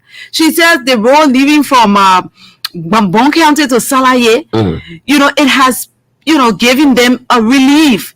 And as a result of that, she believes that the president is going to make sure that what he says he's going to do, he's going to do it. The people of Lofa are happy today because the monies to fund the road from Salaye to Konya is already available. Who doesn't want that person who is going to tell you that I'm going to seek your interest and be true to their word and seek their interest? So this whole, endorsement of President Weah by Madam Gongowe is a big thing. And I'm sure the Unity Party knows that. Nimba is not going to be the way it was the first election. It's not going to be that way. The president got 50,000 plus votes in Nimba County for the very first time. There are other people who, are endorsing some other candidates. There was a man on Isaac's show today, on the Bumper Show, who came fourth in the senatorial race in Nimba County. He endorsed the president's, bid And that's today. those are good. And he says he's not going to even wait for the CDC campaign team, but he's going back to the county to rally those same people who voted for him to become the fourth, to take the fourth place. So you can imagine if he came fourth in the senatorial race. In a place like Nimba. Yes, he said he called 2 districts, district number 2 and another district. He said, those are the districts I'm going to because I know I have my followers there. I'm going to tell them to vote for President Weah. Take it or leave it. If you're, in the opposition, you will bluff about it, but the only person I always say you can't lie to is yourself. This is a great move on the part of the CDC. I like the fact that they're not taking anything lying down. Of course. Because every vote counts. You listened to the president yesterday. Yep. He told his people, let's go and finish it. Roll up your sleeves and strap your boots. Let's go and finish Let's it. get down the fence and move down the valley and campaign. Imagine, these That's a marching elections order. that has come to just 2 now. Yes. And Nimba being split.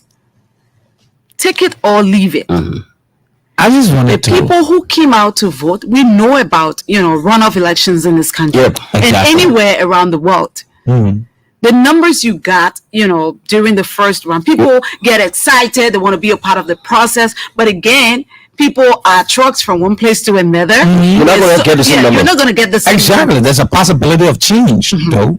You're not going to get the same numbers. Voter fatigue. People who are trucked, they might not even go. Even people who registered in Montserrat County or other counties might decide to go on their farms and what have you. So every vote is important. And the CDC has caught 2 big fishes, which is a very good thing for them. Grand Bassa going blue with the instructions. It's already going blue. It went through the first round. It's gonna go and then blue you again. have the person who won the senatorial race endorsing, the president's, bid in the county. Bazanga has already Speaks gassed the volume fire. for the CDC.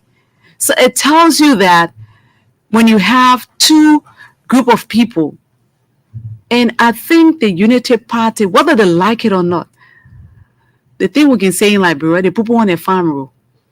They pretended to have come to rescue Liberia. In this list, whether they like it or not, but this list they put out is going to really discourage people from even wasting their time, because you can put old wine in new bottle. If you bring the same people from the 12 years who squandered opportunities and you say you're bringing these people to rescue Liberia, don't think that the people are not smart. Liberian people are smart. But Titi, the elections, this 2023 is about the past and the present. Of course. And the future, where we want to go. Come on. The past, we have to give way to the present so that the present Can establish. prepares the way for the future. Exactly. Nobody wants to live in the past. No Liberian today that I know want to go back, want to live in the past. Even if we talk about normal days, between me and you don't want to go back to normal days, because if you go back to normal day, guess what? You're not going to be having that phone in your hand. I know, right? Right? Who wants to do that? Correct. Somebody want to go back. So it is the same thing that nobody wants to go back to the past. This past of the Unity Party must give way to the present now that is preparing the way for the future. And Daniel, you said something. That's it. And before we go to the lines, You get 1 minute 30 seconds. before we go to the I lines, know this person wants to call. They just on my the line, consultation, like, I don't know. the consultation. If you carefully synthesize the statement from Madam Ray, it is from the backdrop of weighing the two political parties The past president, that are currently in the lead.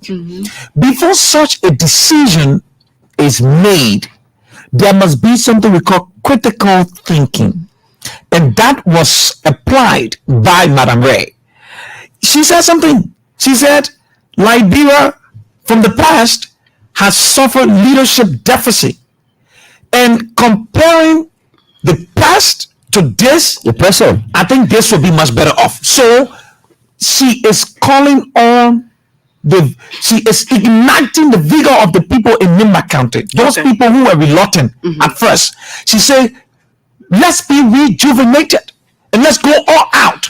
And Nimba needs to take a different political intensive Yes, trend. they will. They definitely will. You understand? Because these political serious actors are getting involved.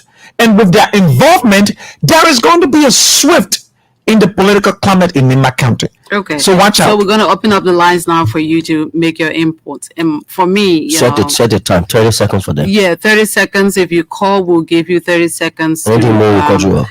respond, because we know a lot of people want to be a part of this. 30 seconds, please. And so before the call comes in, I was like, oh my God. Councillor Gonglo was one of the biggest critics of Ambassador Joseph Yomon Boaka during these elections. The way he criticized, Joseph Boaka, he didn't even do that to President. But before the elections, but then I see Bamhe endorse Joseph Boaka. I'm because like, the broom teeth finish. But if you witness the endorsement program, that's something we call cacology. He didn't say anything. Good evening. How you doing? Good evening. Good evening, Sister. How you doing? And let me say good evening to my brother Washington and Daniel. This is the voice of Eric Sakino, alias the annual sedition. How you doing? We're doing good, Chief. You're cool, buddy. What's up? Okay, let me appreciate you guys for the conversation this evening. And to make my point, like I said last night, Sister, you can't fight grace, because if you fight grace, you are definitely going to be disgraced. Yeah. This runoff election, and we will continue to emphasize this. This runoff election is a win-win for President Weah. Okay. The United Party, they give us a very dark and disastrous past. And this president is giving us a peaceful and progressive present. We look forward to a very bright future with this president. We are not going to waste our time behind one old man who is very tribalistic and only care about only the people of Lofa. No, just Nimba will be a battleground. Exactly. The endorsement from Madam Edith Gonglo where today cannot be overlooked. Okay, we have to leave you at that. We have to stick with the time. 30 seconds. Yes. We have a lot of callers today. Yeah, hello? Hello? Yeah, hello? How you doing? Good. Okay, this is Mola calling from King City of Christ, Lower Curtis, right? Okay. And I appreciate you guys on the platform this evening. And also, I join you for the re-election of His Excellency President George Manneh Weah. You know, our Liberian people, they are like some pressure. As soon as they see the sun rising in the east in the morning, they say, call the fire. What President Weah has done in this country, no president has ever controlled the Liberian economy equal to him. But you tell the people they can't believe you. Then they are more saying they came to rescue. He now rescued Lofa for the past almost 30 to 35 years. Now today he coming to rescue Liberia. I know it. And stop there so far. Thank you, my brother. Thank you for being a part of the program. Hello. Yeah, good evening, Kitty. Good evening, sir. Okay, I'm calling from Rajiv, specifically Fishtown City. How's Fishtown today? Against down. TTO, let me say something. Go ahead. President Weah endorsement for the second time is speak for itself. Okay. 2017, people quote that it's going to repeat itself. it was the same worker, and we have went to the second round. Mm-hmm. And what was the result? We are one. We are Lake. So, We are making it. we repeat itself. Okay, sir. Thank you so much. Thank you so much for calling us from River G. Hello? Hello? Yes, sir. Yes, Mm. I want to say thank you people very much this evening for your program. I'm calling from Nimakande. It's Saglibi. Oh, how's Saglibi, bro? It's Saglibi. Okay, how is it there? Yeah. Momentum in school. Okay. You know, what you say now, Nimakande will be a paragraph. We are not no more standing by to listen to Prince Johnson. About our more spoken. Say Prince Johnson won't bring to a party or what's it all, so they can't be divided.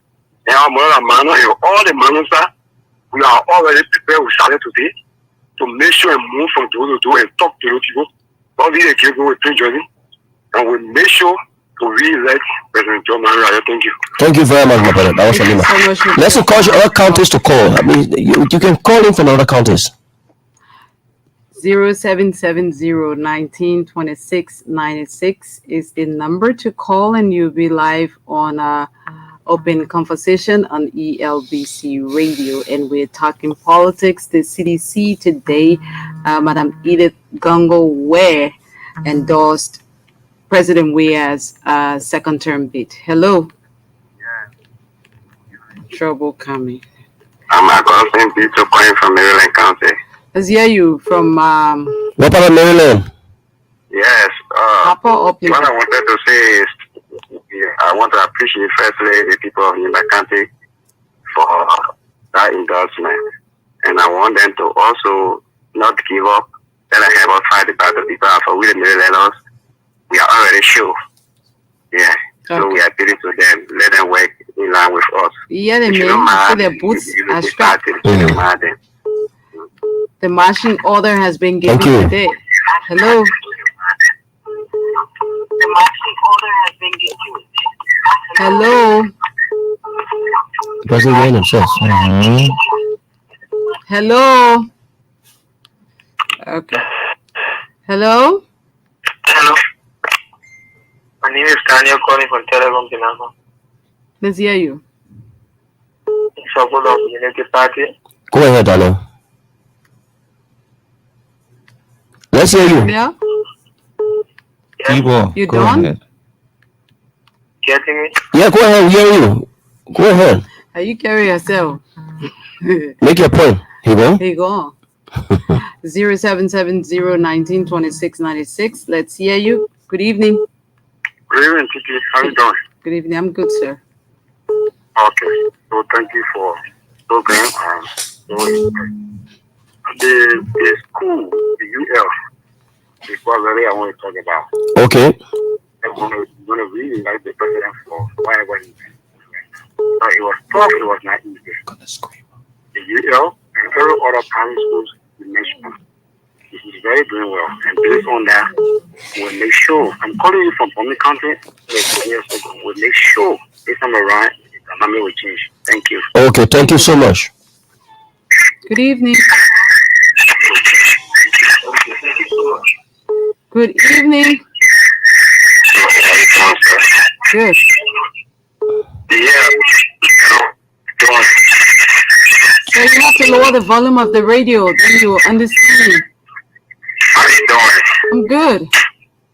My name is Paul Kashu. I'm calling from Chowhouse Road. And I'm a grandpastor. I raised in Grandpastor County. So grandpastor people are ready.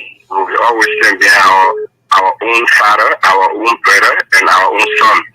So Nima County got we think about. So we already we'll go by the second round and we'll show Joseph Bug out the determination of Liberia. Thank you very much. Part of the program. Let's hear you. Good evening. Hello, good evening, sir. There is Johnson. Let's hear you, sir. All right, speaking from Lofa County. How's Lofa? What part of Lofa? Precisely.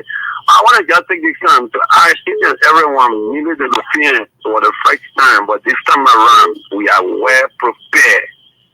And yet, brothers, I want to ask each and every one, JNB should be the next president for the Republic of Liberia.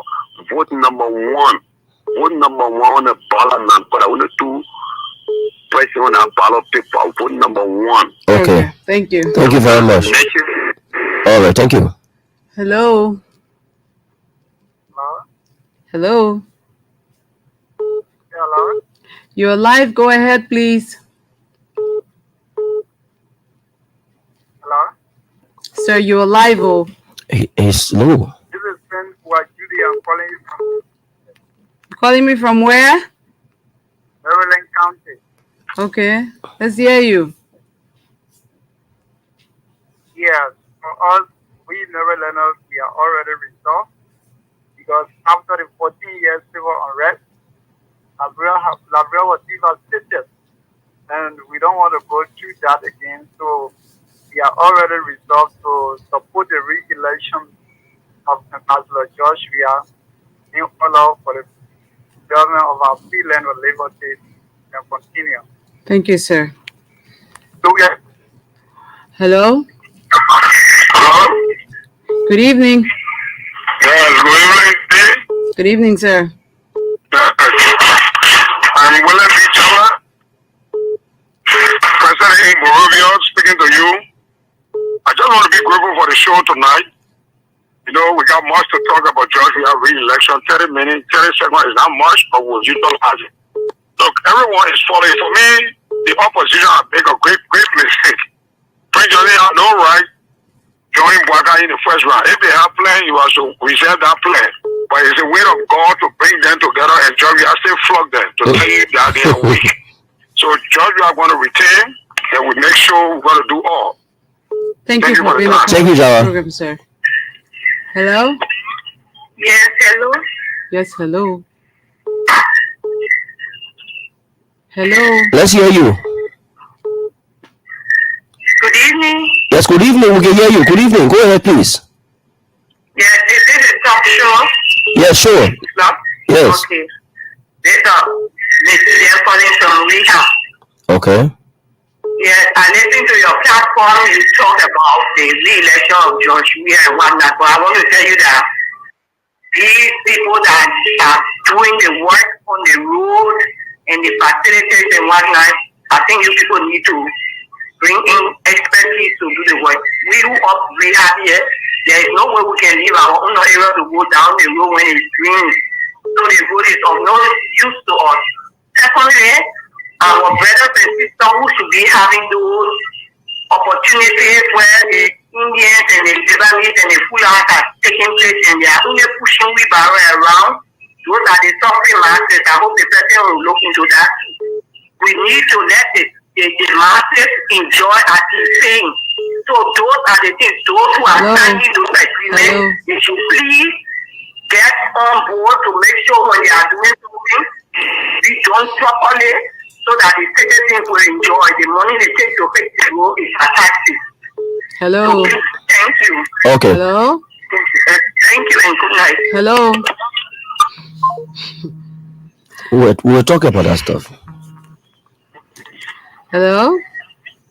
Yeah, hello, sister. Hello, brother. Yeah, sister Titi, how you coming? I'm good. How you doing? Yeah, I'm Stephen calling from Maryland County. Let's hear you. Let's hear you. Yeah, sister Titi, there is something I just confused on in the Republic of Liberia here. I just want to ask a question to my fellow Liberians. Why really inducing them, why really convincing them of which they really want to vote for Joseph Boakai? I want to know really, let somebody come out and tell me what Joseph Boakai has done, of which people really want to vote in. Unfortunately, I can't answer that question. Maybe somebody will call and answer for us. And besides that, Democrats are down the way. That's for me because I'm very confused. Well, you in Maryland County? You in Maryland? And John Palu went there, he tell you? John Badu can't tell anything. John Badu will kick me up as a senator and he took some of his place and will kick me out. Okay, so I really want to know what Joseph Boakai have done in the country. John Palu said you coming by there, he will tell you. You were on radio. But we the mayor, we are already set. And nobody cannot change us. Oh, John Paul was on radio day before yesterday. We say he coming by there to convince you. You may say come convince you of a second round. They can't reach to certain places because we already here and they can't come there. Okay, thank you, sir. Thank you. Thank you, Mama. I hope you're listening, Senator Palu. But he knows. Who says he's not aware of that? Hello. Let's hear you. Hello. Yeah, I'm calling you from Babu. If you know my to be preserved, Okay. How's it? yeah, I'm calling you based on the re-election of President George Manawia. Okay. Yeah, I just want to extend my thanks and appreciation, especially the side youth and for like you. I'm asking my people to re-elect President George Manawia. For me, my whole family member, I already confusing all of them. Thank you. Thank you very much. Thank you so much. Hello. Yeah, how are you, sir? How you doing, sir? Yes, I'm Mr. Dauda Bikoma, calling from my Toshiville community as an imam as well. Oh, assalamu alaikum. Okay, firstly, I will highly appreciate you people in the studio this afternoon. That the small thing that I want to ask for your assistance on that is, we, the United Muslim Brothers and Sisters of Liberia, in collaboration with the associations of pastors, organize ourselves in union, call ourselves the United Religious Brothers and Sisters in Liberia. That's good. Fighting a very high terminal with some of our, and especially our newly Maserati County elected Senator Saul Joseph. Today we govern ourselves at the intersection of New Georgia. Okay. With the objective of meeting Sir Joseph so we can make a declaration of intent to our President George Manawia. Okay. Okay, but unfortunately we were not opportune to receive the Honorable Mayor because the person who trying to assist or to get to Sir Joseph couldn't able to work the modalities correct. Okay, so you know what you do for us? You know what you do for us? Just, just send text your number and your name to this number. And we make sure he's going to get in touch with you. I'm going to send my text just now. Yes. Text this number and your name. With the organization nation, you can help us Yes. in that endeavor. Just do that. We'll make sure he reaches him, okay? Okay. I will do that just now immediately after the discourse. Okay. Congratulations. Thank you. You're welcome, sir. Hello? Hello, TV. Hey, Cyrus, where have you been? Hey, let me hear you. I miss you, man, Cyrus. Yeah, I mean, I don't know. I just want to say, I think about the discussion. Let me just hear to my brother Washington and brother Daniel Newcomer. Hey, Cyrus, what's up? Super, I just want to tell you discussion. Like, Wapo, we know who won. At present, we are one. What's in the discussion was by the 12-year man and steady. So, now they're going to President George Manning, we are coming back. So, we're going to elect President. We are. You are not ready, you will go on to transform. Okay, sir. Cyrus, you are strong now. Cyrus, you just put a lip point across the corner. Hello, caller. Oh, but he's strong. I think you are our last caller. Hello. Hello. Yes, sir. Thank you very much. My name is Moses Keseli. I call from Gardnersville. Good evening, Moses. The team in there, I want to say thank you very much for this message. But I want to call all our people in Lofa County. Lofa County, we are voted for supporting the sitting president, especially this president who has done things that no president has done for us in Lofa County. Nobody should mislead you people in Lofa County, wherever you are hearing my voice. Nobody should mislead you people that all of us in Lofa County in Monrovia are behind Joseph Boakai. That's not true. Some of us went to school 8 times here, even during the regime of Madam Eddie Johnson, when Joseph Boakai was vice president. We have condemn you. Joseph Walker did not contribute one cent to that institution. I'm sorry that Karen Machako has been defeated today, but you were one of those that contributed. Joseph Walker has done nothing extra for us in local county. We have spent too much on him. For 18 years, we have worked for him. He doesn't even have a school house in Bojema. If somebody cannot build themselves, he cannot build anybody. I'm urging you people tonight. Don't honor my voice. I'm a lawman from Basi Water, local county. Let us all gather on the 14th of November and vote President George Weah so that he can complete our role. Bonjama now we have power water. Bonjama now we have soon to have electricity. We will also lay this as those are in Monrovia. I just want to encourage you people that we are in Monrovia, we are in support of George Weah, on the 14th, let us all gather at the police center and vote President Weah. He's on number 2. Besides, President Weah was God created man. God thought that men should not be alone. That was how God created woman, to be the helpmate. And George Weah have led into that doctrine. George Weah is the only person that has to be the vice president, and the female is also from local county. The female right now who is the vice president of Liberia is from local county. Yep. So let us please look at that and vote for President George Manuel Weah. Okay, thank you. Thank you, sir. I think, he's the last caller and he just nailed it. So, we can take another. Sorry, we're not taking calls anymore. I'm sorry. Yeah, we got a call, so time. So we can take calls. We appreciate that you want to participate, but we can take calls. Yes. So Daniel, let's go to Daniel. Just as always, this has been a fascinating evening. You listen to the callers. Let me emphasize for the sister who called and talked about the road is of no use. Yet she's using many of your folks are using the road and they appreciate it. When you talk about water, like a fail that road, is because the very people are putting trash in the gutters. And it's clogged. When you clog the gutter by wasting trash, you expect that place, the road gets flooded. What is better? You want the how you call it, muddy road, or you want the asphalt or the concrete the pavement has been done? I think it's better. And you talked about the issue of Lebanese Indians are taking our jobs. Not only that, are Fula people not a part of Liberia? No, I'm telling you. The first thing is, determination is extraordinary. If you sit as a Liberian person, a man comes from Guinea with one flags in his hand, and struggle the entire year and develops himself, why are you sitting? There are policies on the book that prioritizes Liberian businesses. Of course. We are the same people who gave the priority to foreigners. They want to blame it on President Weah. So even this administration has seen more Liberians even being more participative into these businesses.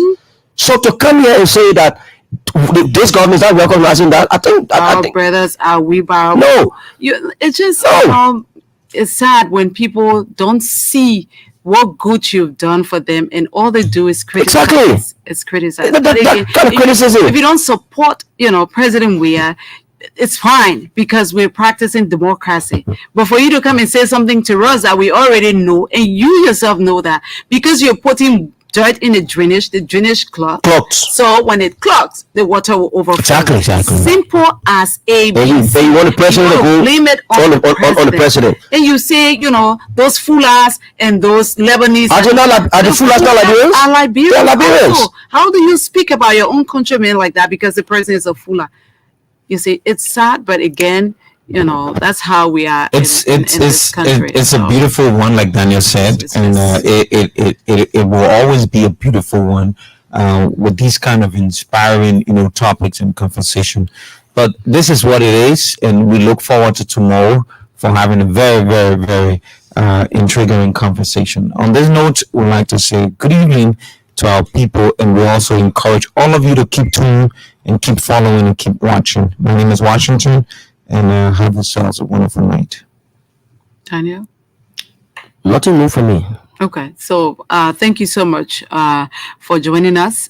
Let's keep the conversation civil. and maybe we'll have more endorsements tomorrow. And we will tell you if there are other, if there are endorsements from the Unity Party, we'll tell you also. All we know is that, Tiawong Gonglo endorsed the Unity Party. His sister, the political guru, when it comes to Nimba politics, the female general, endorsed President Weah today. She was asked about, why is she endorsing President Weah when her brother, and she was clear. She said, in our family, we practice, we respect each other's opinion and views. And I've been in politics way before my brother came to politics. So you already know who you're talking about. But time will tell. So we'll see what happens. But let's prepare to go to elections, because that's what we need to do as a country and as a people. Thank you so much. Join us, God willing, tomorrow evening, when we will be here again with another edition of Open Conversation.